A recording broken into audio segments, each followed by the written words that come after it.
7.17 1. Andy. And on the day, my partner and we got up and drove to Wimbledon. It took about 2 hours. And as we were driving, it started to rain. The weather forecast was for showers, and at that time there was no roof on centre court, and the players couldn't play if it was raining.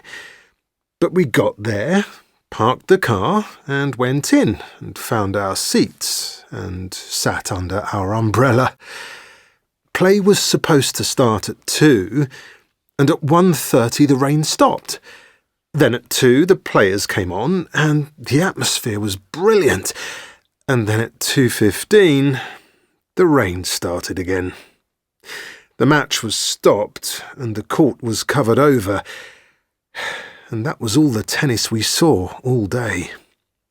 We just sat there for 4 hours, hoping to see some more. But in the end, we just went home, very cold and very disappointed. It was a very expensive 15 minutes. 2.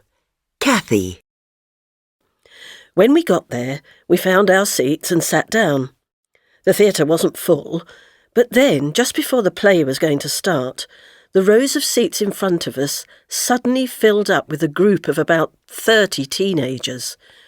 They were obviously a school group, and they were a bit noisy, but I thought they'd settle down when the play started. So the curtain went up, and the audience went very quiet, and there was spooky music, and the tension started to grow. But then, every time anything happened on stage, the teenage girls in front of us screamed, even though nothing was really happening yet. So then we couldn't hear what the actors were saying for a few minutes until they quietened down again. In fact, they carried on doing this all the way through the first half, and it totally ruined the atmosphere for absolutely everyone. Their teachers obviously said something to them during the interval, or maybe someone had complained, but they weren't much better during the second half. It basically ruined the whole evening. 3. Clive. I went with a group of friends, and when he came on stage and started singing, I was amazed at how great his voice still was. We were having a wonderful evening, but then, when he was on his 4th song, one of his old classics called Bird on the Wire, he suddenly collapsed on the stage. The other musicians all rushed up to help him and carried him off. We waited there, hoping that he was okay and that the concert would continue, but after almost an hour, there was no announcement. Nothing.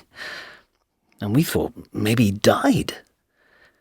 Finally, someone came on and said that he'd been taken to hospital, and so the concert wouldn't continue. And we went home, terribly disappointed. I'd waited all my life to hear him sing live, and we just got 3.5 songs. Luckily, he recovered and went on with his tour, but he never came back to Valencia, and then he died in 2016, so I never got to hear him live again.